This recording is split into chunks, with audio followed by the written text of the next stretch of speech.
Salut tout le monde, ça fait longtemps, du coup, nouvelle vidéo, je vais parler ici de l'autrice Silky, qui a publié 2 bouquins jusqu'à maintenant, et donc c'est une coréenne qui a vécu notamment en France, et qui vit peut-être toujours en France, je sais pas trop. En tout cas pendant quelques années, elle a fait ses études à Angoulême, elle y a vécu, etc. Et du coup j'étais tombé sur ces bouquins par hasard sur Vinted, et puis en allant sur Google Images, j'étais tombé sur ce dessin-là, qui m'a vraiment tapé dans l'œil. J'adore vraiment le chara-design de ce personnage, qui est donc elle-même, vu qu'elle fait des BD autobiographiques. Donc voilà, c'est un de ses avatars. Il est vraiment trop stylé. Et du coup, pour le moment, elle a 2 publications en français. Kimchi Baguette, qui est sorti en 2023 en format papier, et qui donc a été réalisé entre 2021 et 2022 sur Instagram. Et donc ça, c'est une commande de Dargo pour sa collection numérique, où il paye des auteurs pour publier des trucs sur un compte Instagram qui s'appelle Matin. Et puis cette année est aussi sorti, donc cette fois-ci à l'association, le bouquin Malgré tout je suis ici, qui lui est une traduction d'une BD de Silky qui était donc à la base faite en coréen et qui a été réalisée avant Kimchi Baguette ou pendant ses publications d'Instagram, etc. Et donc ce qui est intéressant avec ces 2 BD, moi j'ai d'abord lu Kimchi Baguette et puis son bouquin à l'association, parce que c'était l'ordre de publication en français, au niveau de la sortie papier, mais donc c'est pas forcément l'ordre chronologique réel qu'elle a. Mais je trouve ça quand même intéressant de d'abord lire Kimchi Baguette et puis Malgré tout je suis ici, parce que je trouve que ces 2 BD représentent un peu les 2 types de propositions qu'on peut avoir dans la BD autobiographique. C'est-à-dire d'un côté un aspect YouTube 2010 en mode je vous raconte des trucs du quotidien de manière un peu rigolote et fantasque, et aussi donc vlogizo, comme on peut souvent voir quand des personnes arrivent dans un pays qui n'est pas le leur à la base, et donc ils racontent les différences de culture entre les différents pays, etc. Mais donc ça n'empêche pas que même ce type de contenu peut aborder des choses, on va dire un peu plus sérieuses, mais en y apportant quand même souvent une certaine légèreté, quoi. Il y a plus un côté chercher à quand même créer du divertissement, quelque chose d'assez grand public. Et donc de l'autre, la BD autobiographique, très typée BD, très auteur, autrice dépressif, asocial, qui va nous raconter tous ses mal-être, tous ses tunnels de dépression, dans un style noir et blanc, etc. etc.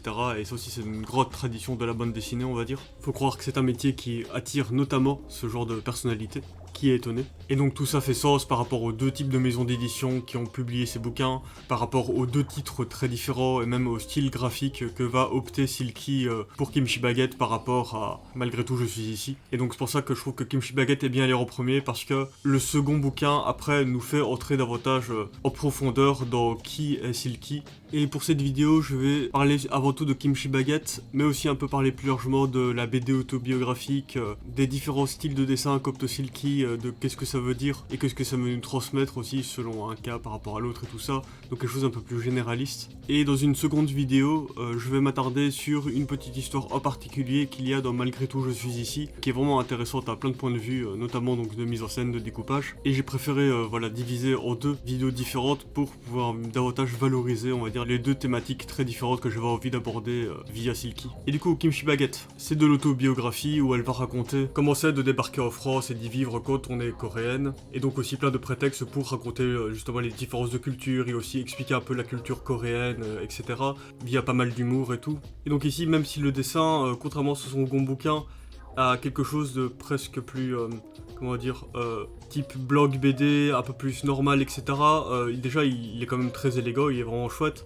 Et il ressort quand même à certains moments quelque chose de plus foufou, de plus mordant, où on sent qu'il y a une patte, une sensibilité plus poussée que du dessin blog BD ou héritier blog BD. Je sais pas si vous voyez le type de dessin que je veux dire. Après, je caricature, je force le trait en disant qu'il y a 2 catégories. Forcément, quand on dit qu'un truc est binaire, forcément c'est plus nuancé que ça, il y a des spectres, machin truc. Mais voilà, ce type de dessin, pas forcément très adroit, qui dégage une forme de neutralité comme ça, même si au fin de compte, quand on pousse l'analyse, on peut rattacher ça à des types de sociologie bien précises, hein, ce type d'auteur et d'autrice de BD. Mais voilà quelque chose qui va aussi de pair avec ce que ça cherche à raconter, le type de ton que ça a, et qui pour moi fait très YouTube 2010 en mode Norman Cyprien et tout ça, en mode je vous raconte des trucs du quotidien sur lesquels vous pouvez vous identifier, et d'ailleurs regardez, je suis dans ma chambre comme vous, je suis un peu n'importe qui entre guillemets, même si comme j'ai dit c'est pas le cas en fin de compte. Et ben voilà, moi je trouve qu'il se dégage la même chose de ce type de dessin pas très adroit, où il y a un côté n'importe qui peut prendre le crayon et un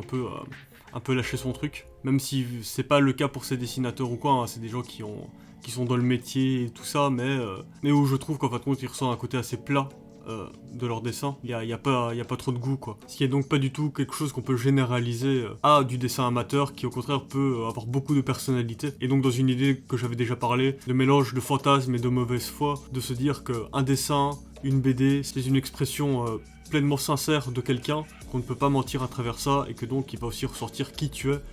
Montre-moi comment tu dessines, comment tu racontes en BD, je te dirai qui tu es, quoi. Et qu'aussi il y a des gens qui ont des dessins pas du tout académiques, etc. J'en ai déjà parlé plein de fois, et qui pourtant sont absolument géniaux, et dont il ressort énormément de puissance. Donc voilà, je parle vraiment d'un type de dessin maladroit particulier, quoi, ici. Et que même dans un dessin très maîtrisé, il peut aussi ressortir un goût d'eau tiède en fin de compte, hein. Donc c'est pas rattaché à de la compétence de dessin en soi, ce que je dis. Par exemple, il y a l'exemple de Margot Montaigne qui, elle, on sent toute sa personnalité plus désinvolte, etc., qui sort de son dessin, ça peut-être une liberté d'esprit plus grande, etc. aussi, si on veut faire de la psychologie de comptoir.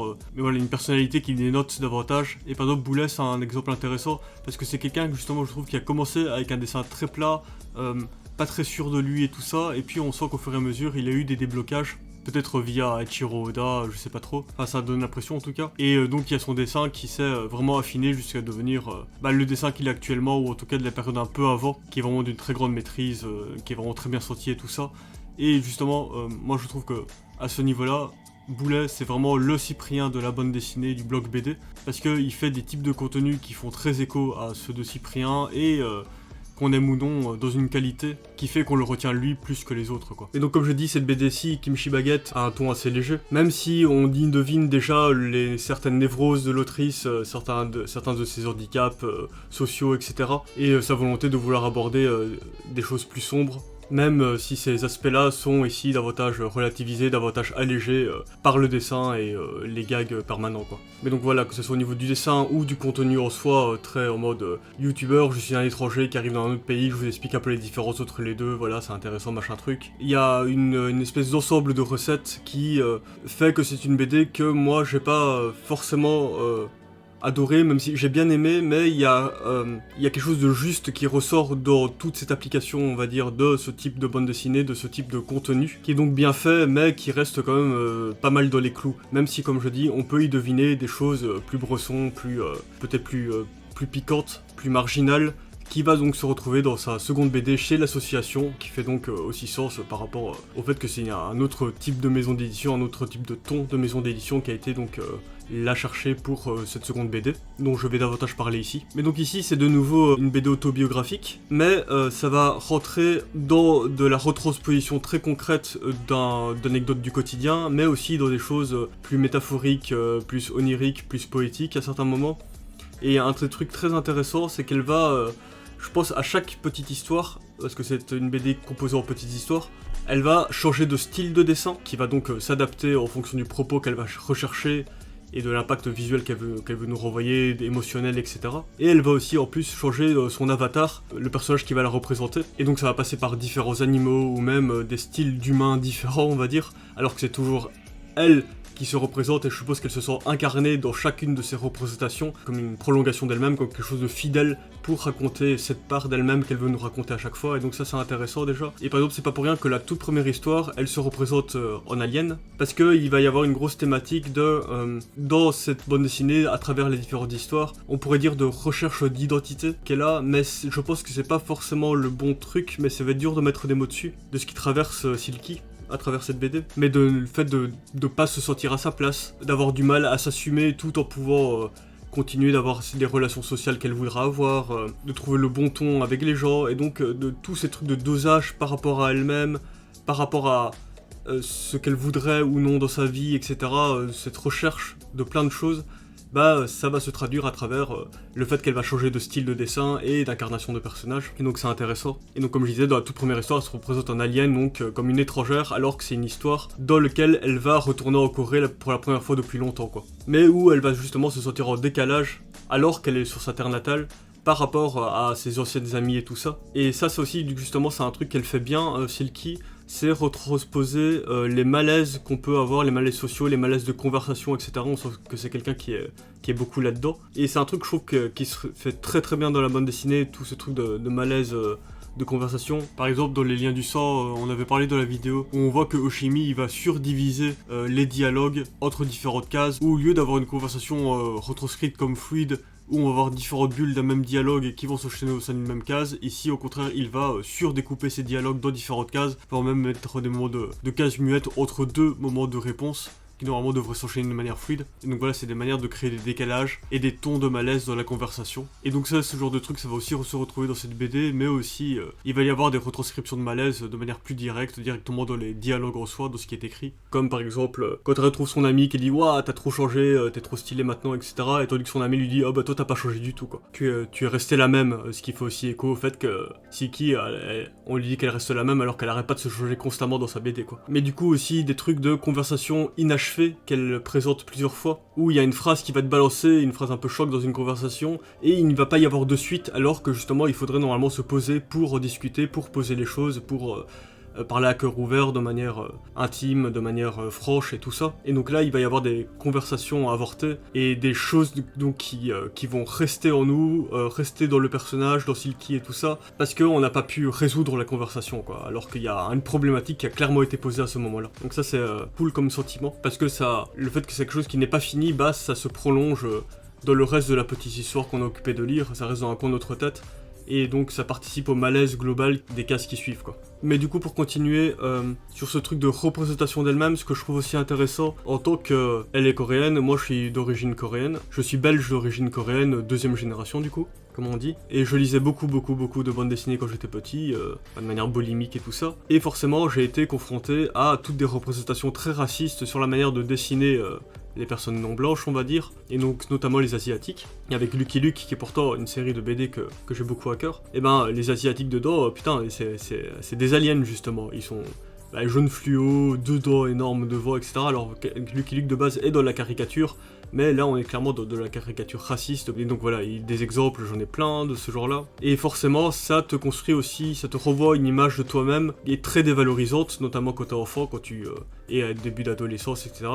On va dire que ça va pas t'aider à construire un amour propre, quoi. Et par exemple, je trouve ça justement intéressant que par exemple Naoki Urasawa, il représente un moment un personnage asiatique de cette manière caricaturale, où c'est, on dirait le personnage d'illusionniste qu'il y a dans Spirou, là, le perso de Fournier, qui a été repris par Munuera et Morvan, là, de manière honteuse bien plus tard, comme quand la BD La Ribambelle avait été reprise, qui était une vieille BD trop bas, ça a été repris par Zidrou et je sais plus qui, et ils avaient repris les personnages non blancs exactement pareils visuellement, dans leur archétype de perso à tout point de vue. Vraiment, on se moque de recul aberrant, alors que ça part d'un truc bienveillant, Black Blobber, etc., mais qui a des gros points aveugles au niveau de son propre racisme, quoi. Touche pas à mon pote, tout ça. Mais donc voilà, ce que je disais, Naoki Urasawa, c'est marrant parce qu'il a fait ce personnage caricatural, on va dire, mais en tant qu'asiatique, c'est comme un noir qui utilise le N-mot, quoi. On va dire, il a le droit, Naoki Urasawa, et ça, je trouve ça intéressant. Ou alors, par exemple, Chronomusic, le youtubeur Tuitos, là, à une époque, son avatar, c'était un personnage jaune fluo avec deux traits pour les yeux, quoi. Et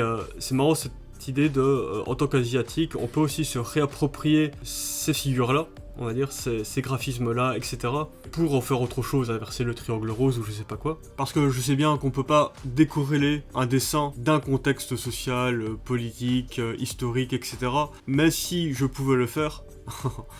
Il y a des graphismes, des trucs vraiment d'un point de vue purement graphique que je trouve intéressant si on les réduit juste à des personnages, et évidemment c'est problématique de faire ça donc on le fait pas, mais que du coup Naoki Urasawa, ça se trouve, il trouvait ces graphismes là intéressants en tant que personne renseignée sur la BD européenne, et que du coup il a décidé de se le réapproprier, quoi. C'est une interprétation du truc, pour pas laisser mourir des idées de Kara Design entre les mains d'une histoire raciste, quoi. Et donc Silky, elle se retrouve confrontée à justement ce fameux personnage dans Lucky Luke que je connais très bien parce que le 22e ou je sais plus quoi de Cavalerie, c'est un bouquin que j'ai lu 50 fois ou je sais pas quoi. Forcément, je connais ce personnage du blanchisseur, où elle est turbo choquée forcément. Et donc il y a toute cette idée aussi de comment les asiatiques sont représentés en dessin de manière raciste, avec notamment une insistance sur les yeux, alors que Silky, elle va pas du tout ressentir le besoin de se représenter avec des yeux très bridés ou quoi, même pas du tout bridés, parce que c'est vraiment une obsession de personnes non asiatiques de vouloir représenter les asiates forcément de cette manière-là, quoi. Alors que les yeux des asiatiques sont variés, comme par exemple le fait qu'il y ait des blancs avec des yeux bridés, quoi. Ça... Enfin voilà, le monde est grand. Et donc voilà, elle se retrouve confrontée à cette caricature, à cette représentation raciste, qui est une extension, on va dire, de différents trucs racistes qu'elle va subir, notamment pendant la période Covid où elle était en France et tout ça. Et donc ça participe aussi à ce truc de thématique globale qui a l'air d'avoir chez Silky, de recherche d'identité pour le dire mal, encore une fois. Et donc moi ce qui m'intéresse, de comment aussi, par exemple moi, si je veux me décider moi-même, ce que j'ai déjà fait parfois... via des petits avatars plus ou moins, etc. Quelle réflexion aussi je vais avoir sur mon propre visage du fait que j'ai grandi dans un pays européen, aussi donc via les dessins, les Lucky Luke, etc. De quelle manière est-ce que aussi moi je me vois, je me perçois moi-même, et que ça va aussi se traduire à travers la manière dont je vais me représenter au dessin, quoi. Sur quels aspects je vais insister, au-delà du fait que j'ai un visage asiatique, même sur plein de points différents de mon visage ou de mon physique, etc. Comment je vais me représenter, quelle image je me fais de moi-même, qui est donc à la fois une réalité physique et à la fois aussi une construction sociale, quoi. Et donc quel message je me renvoie de moi-même en me dessinant, et aussi quel message je veux renvoyer aux autres, quoi. Et donc voilà, c'est un truc que je trouve intéressant et qui donc se retrouve de la BD de Silky, où notamment elle s'interroge de comment représenter une personne française, étant donné que la France est très multiculturelle, plus que ne l'est la Corée, je suppose, et que de toute façon à un niveau plus grand, à un niveau d'une nation, d'un peuple, etc., même d'une ethnie ou quoi, le fait de représenter des gens comme les Schtroumpfs, c'est-à-dire exactement tous les mêmes, des clones, c'est une vision raciste quoi qu'il arrive, quoi. Et parce que représenter des asiatiques avec les yeux bridés, évidemment c'est pas un problème, mais le fait de les dessiner tous avec exactement les mêmes yeux, exactement la même taille, le même type de cheveux, etc., là tout d'un coup tu entres davantage dans de la caricature et voir plus loin, quoi. Ou aussi par exemple c'est un truc qui peut y avoir dans les mangas, et j'avais déjà vu un tweet qui disait oh là, par exemple dans One Piece, il y a vraiment un gros manque de représentation d'asiatiques, et je suis là, mais en fait personne de Twitter, c'est parce que toi tu poses ton regard sur One Piece, sur les personnages de One Piece, et que comme ils ont pas des yeux en forme de fente, t'as l'impression que c'est des blancs en fait. Et donc c'est aussi cet esprit étriqué qu'on peut avoir par rapport au dessin, qui est un espace de liberté, et que donc on s'en fout que les personnages aient des yeux qui représentent 80% de leur visage. Enfin bref, on investit aussi nous-mêmes, avec nos propres billets, les personnages que l'on voit, quoi. Et que l'univers de One Piece, et notamment l'équipage de Luffy, représente une idée de diversité, en fait, un peu comme l'équipe de FF7 ou genre de truc. Et que ça se fait notamment via des critères de dessin qu'on ne peut pas forcément aussi facilement associer à des trucs du vrai monde, quoi. Même si on peut en partie, bien sûr. Et donc Silky aussi, à travers les avatars qu'elle donne à ses amis, etc., aux autres personnages, elle va aussi avoir tendance justement à effacer ces différences entre asiates, blancs, noirs, etc. Et même en termes de genre, parfois on sait pas si un personnage est féminin ou masculin, etc. Elle va pas ressentir le besoin d'appuyer là-dessus, mais qu'elle va quand même montrer des personnages différents, parce que ça va pas être les mêmes animaux, parce qu'elle va quand même faire ressortir des traits de caractère à différents persos et tout ça, des traits de caractère différents, mais que donc la focalisation de caractéristiques des personnages sur base de leur physique va être différente, va pouvoir s'affranchir à certains moments de ce carcan asiate, pas asiate et tout ça, quoi. Quand elle en a besoin, quand elle en a envie. Et donc de se permettre de mettre le focus sur d'autres aspects, peut-être plus intangibles, peut-être plus durs à saisir, et qui va passer par notre relation que l'on va avoir avec son dessin, avec ses chara-design. Et donc ça c'est intéressant. Et donc voilà, tout ça c'était pour un peu parler de tout cet enjeu de représentation qu'il y a dans le dessin, dans la bande dessinée. Et l'autobiographie, c'est un truc assez intéressant parce que quel avatar tu vas te donner et qu'est-ce que ça va dire de toi, et aussi quelle image est-ce que tu vas vouloir renvoyer aux autres dans cette représentation de toi-même, quoi. Et donc ça c'est un truc qui est très récurrent dans la BD autobiographique, de voir un peu comment les auteurs, autrices se représentent, c'est très intéressant. Mais donc aussi plus largement, quelle vision du monde semblent avoir les auteurs, les dessinateurs quand ils proposent tel type de dessin, par exemple quand ils dessinent tous les hommes complètement inélégants, en bonhomme agronné, rigolo, etc. Et toutes les femmes comme si elles étaient constamment maquillées, avec des très longs cils, toutes avec le même corps, etc. Ça dit aussi quelque chose de la vision de l'auteur et de ce qu'il veut mettre dans son dessin, du niveau de degré de liberté d'esprit et de diversité aussi d'objectifs qu'il a selon ce qu'il dessine, et donc aussi de son incapacité à érotiser le corps des hommes et donc même son propre corps si c'est un mec, quoi. Ce qui revient donc à une grande tradition aussi de la BD autobiographique qui raconte quand même assez souvent de la frustration sexuelle de leurs auteurs, leur pensée un peu incélisante et tout ça. Et forcément comme c'est de l'autobiographie, il y a une espèce de rapport à la réalité et à l'intime qui est plus direct et où il y a moins cette couche pudique de fiction qui se met par-dessus les obsessions et les choses qui traversent un auteur qui a envie de raconter, quoi. Et j'avais déjà parlé du cas Mathieu Sapin, qui se représente comme un petit moucheron à côté des personnalités sur lesquelles il fait des BD.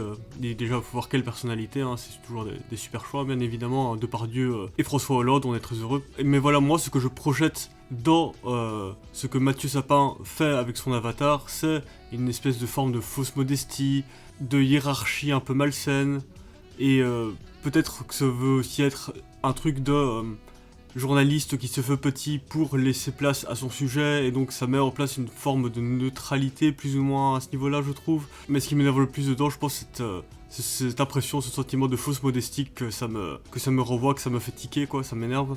Et qui est très proche de ce sentiment qui m'agace dans la série Bref avec Ken Kojandi. Je trouve qu'il y a ce même truc qui se dégage entre l'avatar de Mathieu Sapin et ce que Ken Kojandi essaie de dégager avec son personnage dans Bref.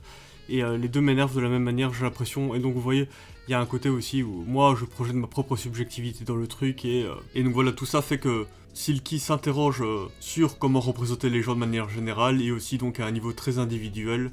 Et donc avec tous les enjeux que ça implique, que j'ai expliqué avant, et c'est assez intéressant. Et du coup, de la prochaine vidéo, je vais me focaliser sur une histoire bien précise de Silky, où on va passer entièrement en revue cette histoire-là, qui est, je pense, ma préférée, celle que j'ai préférée. Où j'aime beaucoup le dessin, j'aime beaucoup le parti pris radical de mise en scène, etc. Il va y avoir des choses à dire sur son découpage, vu que c'est quand même un peu la spécialité de cette chaîne. Parce que notamment, ça je l'ai pas dit, je pense, que Silky, donc comme j'ai dit, elle va varier son dessin, ses avatars et tout, mais elle va aussi beaucoup varier sa mise en page, sa mise en scène, et donc beaucoup plus expérimentée que dans Kimchi Baguette, qui était uniquement en mise en page régulière, en gaufrier, où ici parfois elle va carrément nous faire lire les strips de haut en bas pendant toute une histoire, et donc vraiment changer notre expérience de lecture, notre approche très directe de la lecture, de sa mise en page, de sa mise en case, pour instaurer vraiment des sensations différentes chez le lecteur, quoi. Il y a vraiment une liberté là-dedans que j'aime bien, et je trouve ça toujours intéressant les dessinateurs, dessinatrices qui sont capables d'adapter leur style selon leurs besoins, un peu comme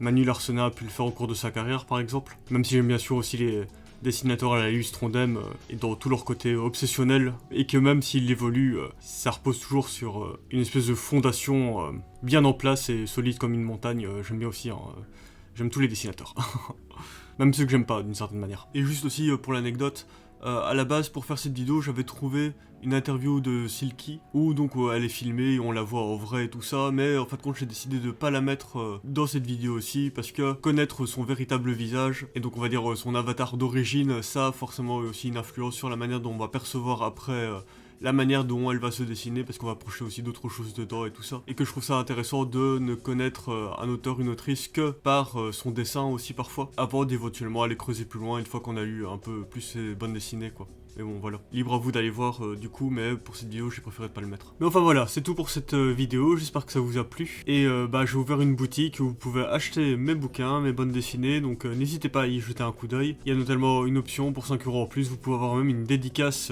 à votre nom avec un dessin personnalisé, etc. Donc voilà, à la prochaine.